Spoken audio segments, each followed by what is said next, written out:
मैं धनेश प्रसाद Uniyal, assistant professor इतिहास, फूल सिंह बिस, राजकीय महाविद्यालय, नौघर लमगांव, टिहरी गढ़वाल। आज का जो हमारा विषय है वो है नई शिक्षा नीति 2020 के अंतर्गत इतिहास स्नातक प्रथम सेमेस्टर के पाठ्यक्रम, जिसका मुख्य शीर्षक है प्राचीन भारतीय इतिहास, जिसका काल है प्रारंभ से लेकर 185 ईसा पूर्व तक। इसकी प्रथम यूनिट, जिसका विषय है इतिहास का परिचय। इस विषय के अंतर्गत हम यह जानने का प्रयास करेंगे कि इतिहास क्या है, इतिहास के कौन कौन से उपकरण हैं और उन उपकरणों का प्रयोग इतिहास में कैसे होता है। साथ ही हम विस्तृत या दीर्घ उत्तरीय प्रश्नों को अवधारणा के आधार पर स्पष्ट करने का प्रयास करेंगे। स्टूडेंट, हमारा आज का विषय है कि इतिहास की समझ कैसे विकसित करें, how to develop an understanding of history. इस विषय के अंतर्गत इसके प्रथम भाग के रूप में इतिहास के अध्ययन की शुरुआत कैसे करें को विस्तृत रूप में विश्लेषण करें। लेकिन उससे पहले इतिहास की समझ कैसे विकसित करेंगे, ऑब्जेक्ट और आउटकम को स्पष्ट करेंगे, जिसमें पहला बिंदु है कि इतिहास के किसी भी भाग को आसानी से और बृहद रूप में समझना, जिससे विस्तृत पाठ्यक्रम को निर्धारित समय में पूरा किया जा सके। इतिहास के किसी भी भाग से तात्पर्य है चाहे विश्व इतिहास हो, भारतीय इतिहास हो या क्षेत्रीय इतिहास, उदाहरण के तौर पे उत्तराखंड का इतिहास। साथ ही इन विभिन्न भागों के राजनीतिक, सामाजिक, आर्थिक इतिहास सभी भागों को आसानी से रूप में उक्त शीर्षक के अंतर्गत स्पष्ट किया जा सकता है। दूसरा बिंदु है कि उक्त विषय के सभी भागों की समझ होने के पश्चात विद्यार्थियों के ज्ञान एवं दृष्टिकोण में परिवर्तन होगा। और तीसरा एवं अंतिम बिंदु है कि स्नातक, स्नातकोत्तर तथा विभिन्न प्रतियोगी परीक्षाओं में इतिहास के सभी प्रकार के प्रश्नों, चाहे वस्तुनिष्ठ प्रश्नों या दीर्घ उत्तरीय, सभी के समाधान के रूप में सहायक होगा। आज हम इतिहास की समझ कैसे विकसित करें के अंतर्गत इसके प्रथम भाग के रूप में इतिहास के अध्ययन की शुरुआत कैसे करें, how to start studying history को निम्नलिखित बिंदुओं के अंतर्गत स्पष्ट करेंगे। जिसमें पहला बिंदु है कि इतिहास क्या है, व्हाट इज हिस्ट्री। दूसरा बिंदु है कि इतिहास के उपकरण कौन कौन से हैं और किस तरह यह इतिहास के अध्ययन में सहायक है। तीसरा बिंदु है कि राज्य, वंश, व्यक्ति को कैसे क्रमबद्ध वर्णन एवं विश्लेषण करें, how to short describe and analyse an empire, state, dynasty और अ पर्सन। और चौथा एवं अंतिम बिंदु है कि घटना एवं काल का वर्णन एवं विश्लेषण कैसे करें। सबसे पहले हम यह स्पष्ट कर लेते हैं कि इतिहास क्या है। वैसे तो इतिहासकारों ने विभिन्न परिभाषाएं दी है, लेकिन यहाँ पर एक सामान्य परिभाषा को स्पष्ट करेंगे जो इतिहास के अध्ययन से संबंधित है। इस परिभाषा के अनुसार इतिहास मानव से संबंधित अतीत काल की घटनाओं का क्रमबद्ध, सुव्यवस्थित और पूर्वाग्रह रहित वर्णन एवं विश्लेषण है। मानव इतिहास का केंद्र बिंदु है, लेकिन मानव से संबंधित जिन घटनाओं का वर्णन हम इतिहास के अंतर्गत करते हैं वो अतीत काल से संबंधित होती है। साथ ही वो घटनाएं क्रमबद्ध, सुव्यवस्थित और पूर्वाग्रह रहित होनी चाहिए। दूसरा बिंदु है इतिहास के उपकरण, टूल्स ऑफ हिस्ट्री। इतिहास के उपकरण 4 हैं, जिसको एक सूत्र के तहत समझा जा सकता है। वह सूत्र है 3P एंड 1P। 3P से तात्पर्य है person, place, period and event. दूसरे शब्दों में हम इसको 4W भी कह सकते हैं। 4W से तात्पर्य है first W is who, second W is where, third W is when and fourth W is which या what। इट मीन्स व्यक्ति कौन है, स्थान कहाँ का है, काल कब का है और घटना कौन सी या क्या है। इसको विभिन्न उदाहरणों के तौर पे हम स्पष्ट करेंगे, जिसपे हम एक उदाहरण प्राचीन भारत का, दूसरा मध्यकालीन भारत का और एक उदाहरण आधुनिक भारत का स्पष्ट करेंगे। सबसे पहले हम एक उदाहरण लेते हैं प्राचीन भारतीय इतिहास का। चंद्रगुप्त मौर्य का राज्यारोहण 322 ईसा पूर्व में मगध में हुआ था। यह एक पूरा तथ्य है जिसमें इतिहास के सभी उपकरण स्पष्ट रूप से दिख रहे हैं। चंद्रगुप्त मौर्य व्यक्ति मगध का स्थान है, 322 ईसा पूर्व इसमें काल है और घटना राज्यारोहण की है। दूसरा एक एग्जाम्पल देखते हैं मध्यकालीन भारत का। कुतुबुद्दीन ऐबक ने कुतुब मीनार की नींव 1199 ईस्वी में दिल्ली में रखी। इसी तरह की एक उदाहरण देखते हैं आधुनिक भारत का। प्लासी का युद्ध 1757 ईस्वी में रॉबर्ट क्लाइव एवं सिराजुद्दौला के बीच में हुआ। इन सभी बिंदुओं में टूल्स ऑफ हिस्ट्री के सभी भागों का प्रयोग किया गया है। दूसरा, इन तथ्यों को थोड़ा विस्तृत स्वरूप भी प्रदान किया जा सकता है जो वर्णन एवं विश्लेषण में सहायक होगा। जैसे इसी एग्जाम्पल को हम पर्सन के दृष्टिकोण से विस्तारित करें तो इसमें हम दो व्यक्तियों को कंसीडर करते हैं, चाणक्य और धनानंद। तो अब यह तथ्य पूर्ण तथ्य बन गया है कि चंद्रगुप्त मौर्य ने चाणक्य की सहायता से धनानंद को पराजित कर 322 ईसा पूर्व में मगध में अपना राज्यारोहण किया। इसी तरह दूसरे बिंदु को देखते हैं कि कुतुबुद्दीन ऐबक ने 1199 ईस्वी में दिल्ली में प्रसिद्ध सूफी संत कुतुबुद्दीन बख्तियार काकी की स्मृति में कुतुब मीनार की नींव रखी। इल्तुतमिश ने कुतुब मीनार के निर्माण को पूर्ण करवाया। वहीं जब इसकी तीसरी मंजिल ध्वस्त हो गई थी तो फिरोज शाह तुगलक ने पुनः उसका मरम्मत करवाकर उसके निर्माण कार्य को पूर्ण स्वरूप प्रदान किया। इसी तरह तीसरे बिंदु को भी विस्तारित किया जा सकता है।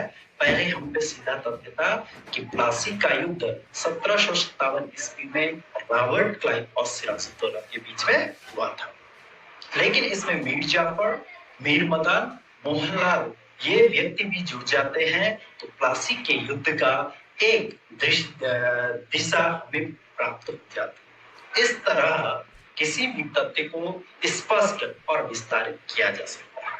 टूल्स ऑफ हिस्ट्री ऑब्जेक्टिविटी के दृष्टिकोण से सबसे ज्यादा महत्वपूर्ण है, साथ ही सब्जेक्टिविटी को रोचक एवं स्पष्ट बनाने में भी टूल्स ऑफ हिस्ट्री का महत्वपूर्ण योगदान है। ऑब्जेक्टिविटी के दृष्टिकोण से हम कुछ उदाहरणों के तौर पे भी इसको स्पष्ट कर सकते हैं। विगत वर्षों में कुछ प्रश्न पत्रों को यहाँ पे लिया गया है। 2021 में वन आरक्षी परीक्षा उत्तराखंड में हुई थी, उसमें इतिहास से संबंधित उक्त प्रश्न पूछे गए थे। इन प्रश्नों पर अगर हम नजर डालें तो इसमें स्पष्ट रूप से हमें यह दिखता है कि सारे प्रश्न टूल्स ऑफ हिस्ट्री से संबंधित होते हैं। जैसे जो ये रेड पोर्शन दिख रहा है ये 2 क्वेश्चन प्लेस से पूछे गए हैं और जो ग्रीन पोर्शन दिख रहा है ये क्वेश्चन पर्सन से पूछे गए हैं। दूसरा एक एग्जाम्पल देखते हैं कि आशुलिपिक कनिष्ठ शायद उच्च न्यायालय उत्तराखंड में ग्रुप सी का एग्जाम हुआ था, उसका ये प्रश्न पत्र है और उस प्रश्न पत्र से इतिहास से संबंधित प्रश्नों को लिया गया है। तो इस प्रश्न पत्र में भी हमें स्पष्ट रूप से दिख रहा है कि पहला और तीसरा क्वेश्चन इसमें पीरियड से लिया गया है, जबकि बाकी क्वेश्चन इसमें पर्सन से पूछे गए। इट मींस निष्कर्ष रूप पे यह दिख रहा है कि जितने भी क्वेश्चन इतिहास से संबंधित पूछे जा रहे हैं वो सारे के सारे क्वेश्चन टूल्स ऑफ हिस्ट्री से संबंधित है।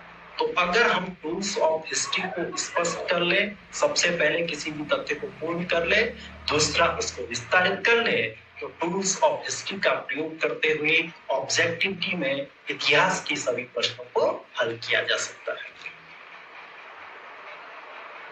जैसे एक एग्जाम्पल के तौर पे यहाँ पे पहला प्रश्न है कि टिहरी राज्य प्रजामंडल की स्थापना कहाँ हुई थी। यहाँ पे प्रश्न यह पूछा गया है, तो अगर हमने प्लेस को ध्यान से पढ़ा है तो हम इसका सही आंसर कर सकते हैं देहरादून। लेकिन यहाँ पर अगर प्रश्न यह होता कि टिहरी राज्य मंडल की स्थापना कब हुई, तब हमारा आंसर होता पीरियड के दृष्टिकोण से 1939 ईस्वी। और अगर यही क्वेश्चन यहाँ पे पूछा होता कि टिहरी राज्य प्रजामंडल की स्थापना किसने की, तो श्रीदेव शोभा।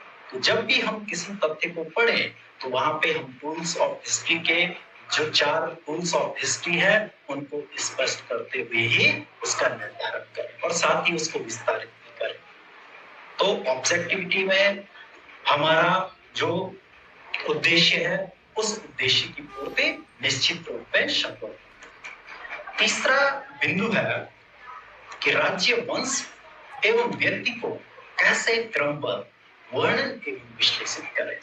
How to short describe and analyse an empire, state, dynasty और पर्सन। इसके लिए एक सूत्र है राइज। राइज मीन्स उदय, एक्सपेंशन या कंसोलिडेशन, विस्तार या सुदृढ़ीकरण और अंत में डिक्लाइन या पतन। सबसे पहले किसी भी स्टेट, डायनेस्टी या पर्सन का राइज होगा। राइज होने के बाद वो एक्सपेंड या कंसोलिडेट होगा, ये एक दूसरे से जुड़े हुए हैं और अंत में इसका पतन होगा। इट मींस यह है कि किसी भी राज्य, वंश, व्यक्ति या स्टेट का, साम्राज्य का अगर राइज होगा तो दूसरे का डिक्लाइन होगा और दूसरे का डिक्लाइन होगा तभी राइज होगा। फॉर एग्जाम्पल के तौर पे हम एंशिएंट इंडिया के कुछ सीधे टॉपिक्स को ही देख लें कि जब 6th सेंचुरी बीसी में नंद वंश का डिक्लाइन हुआ तो मौर्य वंश का राइज हुआ, और जब मौर्य वंश का डिक्लाइन हुआ तो मौर्योत्तर काल में शुंग वंश का राइज हुआ। शुंग वंश का डिक्लाइन हुआ तो कर्ण वंश का डिक्लाइन हुआ तो आंध्रशात वंश का राइज हुआ। और अंत में हम उसी मौर्योत्तर काल में देखते हैं कि जब कुषाणों का पतन हुआ तो गुप्तों का राइज हुआ। गुप्तों का जब पतन हुआ तो गुप्तोत्तर काल में हर्ष के नेतृत्व में हर्ष का साम्राज्य स्थापित हुआ या हर्ष का राज्य स्थापित हुआ। तो इससे हमें एक दृष्टिकोण मिलता है कि जब भी हम किसी टॉपिक की शुरुआत भारतीय इतिहास या किसी भी विश्व इतिहास या क्षेत्रीय इतिहास में करें तो सबसे पहले राइज, एक्सपेंशन, कंसोलिडेशन, डिक्लाइन के बाद राइज, यही साइकिल कंटिन्यू चलती जाएगी। तो इस आधार पर हम किसी भी टॉपिक की शुरुआत एवं उसको पूरा का पूरा हम इस आधार पर अध्ययन कर सकते हैं। अब उदाहरण के तौर पे हम पहला उदाहरण लेते हैं राज्य वंश के तौर पे। यहाँ पे नंद वंश, मौर्य साम्राज्य या वंश की बात की गई है कि जब नंद वंश का डिक्लाइन हुआ तो मौर्य वंश का या मौर्य साम्राज्य का उदय हुआ 322 ईसा पूर्व में। आगे जब हम पर्सन के तौर पे इस एग्जाम्पल को एक्सप्लेन करेंगे तो वहां पे स्पष्ट हो जाएगा। दूसरा, हम मौर्य वंश का राइज 322 ईसा पूर्व में हुआ। अब एक्सपेंशन या कंसोलिडेशन अगर हम देखते हैं तो चंद्रगुप्त मौर्य, बिंदुसार और अशोक के शासनकाल में मौर्य साम्राज्य का एक्सपेंशन और कंसोलिडेशन हुआ। जैसे चंद्रगुप्त मौर्य ने अफगानिस्तान तक साम्राज्य विस्तार किया था तो उससे राज्य एक्सपेंड हुआ। बिंदुसार ने पश्चिम के देशों के साथ मैत्रीपूर्ण संबंध रखे तो उससे राज्य को कंसोलिडेशन मिला। और अशोक ने कलिंग विजय की तो उससे राज्य का एक्सपेंशन भी और कंसोलिडेशन भी हुआ। दूसरा, हम देखते हैं कि अशोक की मृत्यु के बाद अशोक के जो उत्तराधिकारी हुए, मौर्य साम्राज्य के पतन की पृष्ठभूमि प्रारंभ हुई और अंततः 185 बीसी में पुष्यमित्र शुंग ने इस वंश के शासक बृहद्रथ की हत्या कर दी और शुंग वंश का राइज। तो इस आधार पर हम किसी भी टॉपिक को एक दशा दिशा का निर्धारण कर सकते हैं। दूसरा एक एग्जाम्पल लेते हैं व्यक्ति के तौर पे। जब घनानंद का डिक्लाइन हुआ तो चंद्रगुप्त मौर्य का राइज हुआ 322 बीसी में। यहाँ पे चंद्रगुप्त मौर्य को हमने पर्सन के तौर पे एक उदाहरण लिया है। तो चंद्रगुप्त मौर्य का राइज हुआ घनानंद को पराजित करते हुए 322 बीसी में, और उसका जो एक्सपेंशन हुआ 305 बीसी में मुख्य तौर से हुआ। इसको हम एक उदाहरण लेते हैं 305 बीसी का कि 305 बीसी में चंद्रगुप्त मौर्य ने सेल्यूकस निकेटर को पराजित किया था। पराजित होने के पश्चात सेल्यूकस निकेटर ने अपनी पुत्री कार्नेलिया हेलेन का विवाह चंद्रगुप्त मौर्य के साथ कर दिया था। साथ ही 4 प्रांत काबुल, कंधार, मकरान और हेरात चंद्रगुप्त मौर्य को दे दिए थे।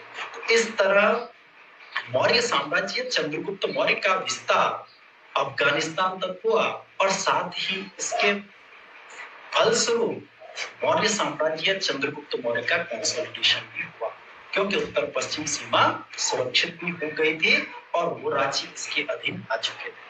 अंत में हम देखते हैं कि मगध में जब 12 वर्षों का भीषण अकाल पड़ा तो उसी प्रक्रिया में चंद्रगुप्त मौर्य के शासनकाल में थोड़ा कमजोरी देखने को मिली। अंततः चंद्रगुप्त मौर्य ने बिंदुसार के पक्ष में गद्दी को छोड़ा था और कर्नाटक की श्रवणबेलगोला में गए थे, जहां उन्होंने संलेखना के द्वारा अपना त्याग किया था। तो 298 बीसी में जब चंद्रगुप्त मौर्य का अंत हुआ तो उसके पश्चात बिंदुसार का उदय हुआ। तो यहाँ पे उदय डिक्लाइन से तात्पर्य यहाँ पे सिर्फ यह नहीं है कि किसी का पतन होना है, मृत्यु होना है। इट मीन्स सीधे सीधे यह है कि उत्तराधिकारी के तौर पे भी हम इसको दूसरे दृष्टिकोण से भी स्पष्ट कर सकते हैं। तो जब भी हम किसी राज्य या वंश व्यक्ति को वर्णन या विश्लेषित करना चाहते हैं तो इस कंसेप्ट को हमें अपने मस्तिष्क में ध्यान रखना होगा। Rise, expansion, consolidation and decline. Expansion and consolidation एक दूसरे से जुड़े। कंसोलिडेशन से एक्सपेंशन होगा और एक्सपेंशन से कंसोलिडेशन। इस आधार पर जब भी हम किसी राज्य, साम्राज्य, वंश, व्यक्ति का वर्णन या विश्लेषण करना चाहते हैं तो निम्न कंसेप्ट को अपने जहन में रखें। अब चौथा एवं अंतिम बिंदु है कि घटना एवं काल का वर्णन एवं विश्लेषण कैसे करें। How to describe and analyse the event और ए पीरियड। इसको हम निम्नलिखित अवधारणा के अंतर्गत स्पष्ट कर सकते हैं। सबसे पहले किसी भी घटना के लिए कोई कारण उत्तरदायी होंगे, फिर वो घटना होगी। घटना जब होती है तो उसके लिए पहले के कुछ संचित कारण होंगे, फलस्वरूप वो घटना प्रारंभ होगी और जब घटना अपने अंतिम चरण में पहुंच जाएगी उसके पश्चात उसके कुछ रिजल्ट, इफेक्ट, कंसिक्वेंस या प्रभाव या परिणाम। तो इस आधार पर जब भी हम किसी घटना को देखें तो सबसे पहले हम कॉजेस का वर्णन करते हुए फिर घटना का वर्णन करेंगे और अंत में उसके प्रभाव का वर्णन करेंगे। कॉजेस जो होते हैं वो संचित कारण और तात्कालिक कारण होते हैं। किसी भी घटना के लिए संचित कारण एक जगह इकट्ठे होते हैं और कोई तात्कालिक कारण उस घटनाक्रम को प्रारंभ करता है। जैसे क्रांति, युद्ध, साम्राज्यों का उत्थान, साम्राज्यों का विस्तार, साम्राज्यों का सुदृढ़ीकरण, साम्राज्यों का पतन, उसमें संचित एवं तात्कालिक कारणों का योगदान होता है। जैसे क्रांति के तौर पे हम एक एग्जाम्पल लेते हैं फ्रेंच रेवोल्यूशन का, कि फ्रेंच रेवोल्यूशन जो हुई, पहले वहां पे निरंकुश शासन लुई 14 से चल रहा था, वो निरंकुशता कंटिन्यू चलती रही। तो अंततः 1789 ईस्वी में उस निरंकुशता के विरुद्ध वो क्रांति का प्रादुर्भाव। इसी तरह सामाजिक असंतोष या आर्थिक क्षेत्र में निरंतर जो गिरावट देखने को मिल रही थी, ये सारे संचित कारण चलते रहे और बाद में जब फ्रेंच रेवोल्यूशन से पूर्व फ्रांस की आर्थिक स्थिति काफी दयनीय हो गई थी तो वो घटनाक्रम वहां से प्रारंभ हो गया। इसी तरह युद्ध को, जैसे प्रथम विश्व युद्ध, द्वितीय विश्व युद्ध, शीत युद्ध, इन सब कारणों को हमें संचित एवं तात्कालिक कारणों के तौर पे देखना है। फिर वो घटना प्रारंभ होगी, घटना का विस्तार होगा और अंत में अंतिम चरण में पहुंचेगी। और जब किसी भी घटना का अंत हो जाएगा तो उसके पश्चात उसके प्रभाव होगा, तो उन प्रभावों को हमें परिवर्तन के संदर्भ में देखना होगा। जैसे फ्रेंच रिवॉल्यूशन को हम देखते हैं कि प्रथम चरण में जब क्रांति हुई तो निरंकुश राजतंत्र संवैधानिक राजतंत्र में परिवर्तित हुआ। फिर जो संवैधानिक राजतंत्र से भी जब फ्रांस की जनता को कोई विशेष बदलाव देखने को नहीं मिला तो उसके पश्चात उग्र गणतंत्रवाद स्थापित हुआ। उग्र गणतंत्रवाद में परिवर्तन आया, उदार गणतंत्रवादी चरण प्रारंभ हुआ। डायरेक्टरी का शासनकाल स्थापित हुआ। डायरेक्टरी के शासनकाल में भी फ्रांस की कोई विशेष उन्नति नहीं हो सकी। नेपोलियन युग चला, अल्टीमेट नेपोलियन युग में फ्रांस का वर्चस्व यूरोप महाद्वीप में स्थापित हुआ और उसके भी कुछ परिवर्तन हुए। फिर जैसे हम देखते हैं कि वियना कांग्रेस हुई 1789 ईस्वी के व्यवस्थाओं को यूरोप में फिर से बहाल कर दिया गया। तो इस तरह हम किसी भी घटना काल का विश्लेषण, कारण, घटना प्रभाव के तौर पे स्पष्ट करेंगे। अब इसको एक जगह निष्कर्ष रूप में पहले सभी बिंदुओं को देख लेते हैं कि अभी तक हमने क्या स्टडी किया।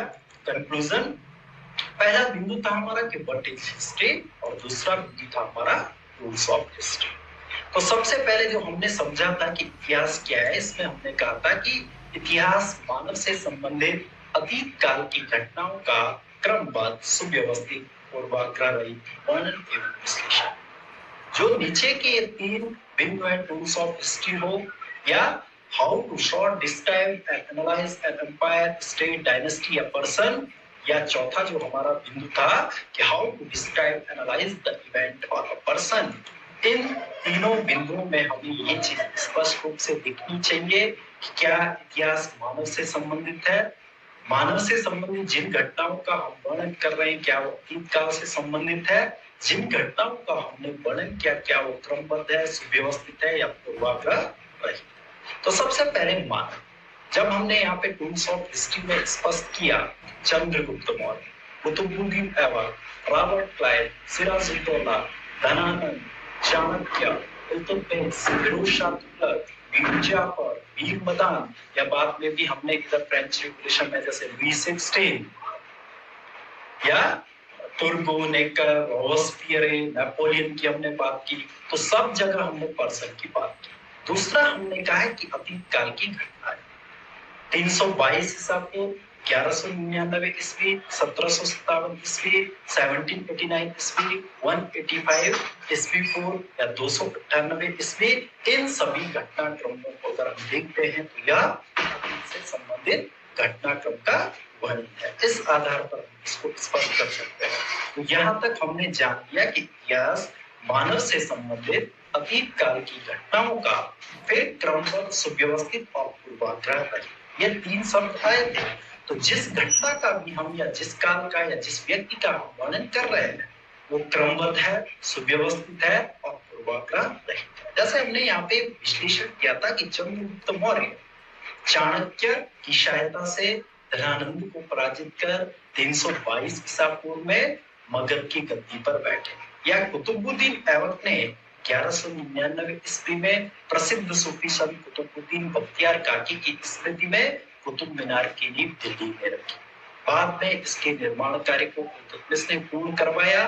तीसरी मंजिल ध्वस्त हुई तो फिर फिरोज शाह तुगलक ने उसे पूर्ण करवाया। तो हम उसको क्रमबद्ध, सुव्यवस्थित और पूर्वाग्रह रहित के वर्णन कर रहे हैं। विश्लेषण में भी हमने नीचे देखा कि अगर हम क्रमबद्ध, सुव्यवस्थित और पूर्वाग्रह रहित, राइज, एक्सपेंशन, कंसोलिडेशन, डिक्लाइन, अब ये नहीं कर रहे हैं सीधे के चंद्रगुप्त मौर्य का डिक्लाइन कर दिया फिर हम कह रहे हैं कि नंद वंश को समाप्त कर रहा है या नंद वंश का अंतिम शासक घनानंद को पराजित कर रहा है। उसके लिए राइज किया कि चंद्रगुप्त मौर्य का राइज चाणक्य की सहायता से हुआ, तो धीरे धीरे उसने अपने को सुदृढ़ किया और उसी के पश्चात उसने अपना राइज किया। जब वो गद्दी पर बैठा फिर हमने देखा एक्सपेंशन के तौर पे 305 के एक घटनाक्रम का हमने यहाँ पे वर्णन किया था कि 305 ईसा पूर्व में उसने सेल्यूकस निकेटर को पराजित किया था, तो उसकी सीमाएं अफगानिस्तान तक विस्तारित हुई।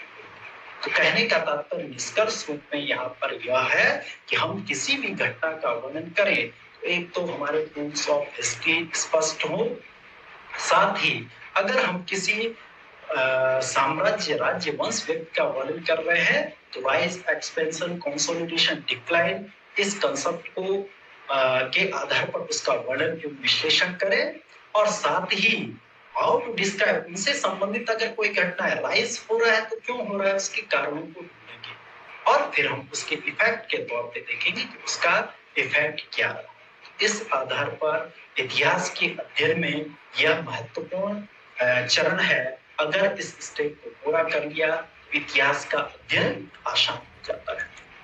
नेक्स्ट हम एक पैराग्राफ के तौर पे भी इसको समझने की कोशिश करते हैं कि empire, state, dynasty, emperor, politician हो सकता है पर्सन के तौर पे या स्टेट के तौर पे।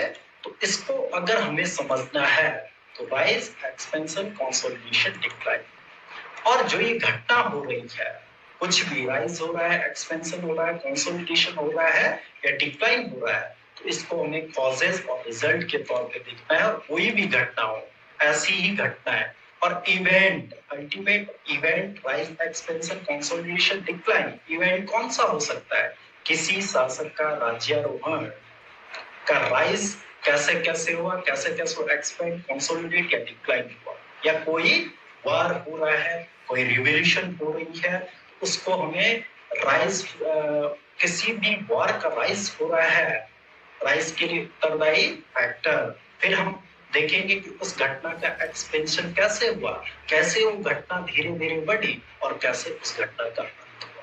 तो इस पूरे पैराग्राफ को हमें या पूरे जो हमने डायरेक्शन दिया है इसको अपने जहन में रखना है। और जितने भी ये दीर्घ उत्तरीय प्रश्न है इसको इसी के आधार पर हम आसानी से सॉल्व भी कर सकते हैं। हमें एक दिशा दशा प्राप्त हो जाती है तो इस आधार पर हम इसको स्पष्ट कर सकते हैं। जैसे मैं एक एग्जांपल यहाँ पे स्पष्ट करता हूँ कि भारत में ब्रिटिश उपनिवेशवाद के उदय प्रसार का विश्लेषण कीजिए। अब यहाँ पे अगर हम देखते हैं कि भारत में ब्रिटिश उपनिवेशवाद का उदय, पहला पॉइंट है हमारा राइज। तो मैंने कहा था पहले कि जब किसी का डिक्लाइन होगा तो दूसरे का राइज होगा। तो जब भारत में मुगल वंश का पतन हुआ तो उसके पश्चात भारत में क्षेत्रीय शक्तियों का राइज हुआ, वो आपस में प्रतिस्पर्धी थे। तब उसी परिस्थिति में ब्रिटिशों ने उस राजनीतिक स्थिति का फायदा उठाते हुए अपना राइज किया। बंगाल में हम देखते हैं कि बंगाल के अंदर ही मीर जाफर ने सिराजुद्दौला के साथ धोखाधड़ी की थी। तत्पश्चात रॉबर्ट क्लाइव ने प्लासी के युद्ध में नवाब सिराजुद्दौला को पराजित किया था। बाद में आप बक्सर के युद्ध में भी इसी पृष्ठभूमि को देखते हैं कि मीर कासिम अंग्रेजों के साथ मिल किया था। तो ऐसी किसी के डिक्लाइन होने के पश्चात किसी का राइज हुआ और अल्टीमेट जो ये दो घटनाएं थी मुगल वंश का पतन और क्षेत्रीय या स्वायत्त राज्यों का उदय, इसने ब्रिटिश उपनिवेशवाद की उदय का निर्धारण किया।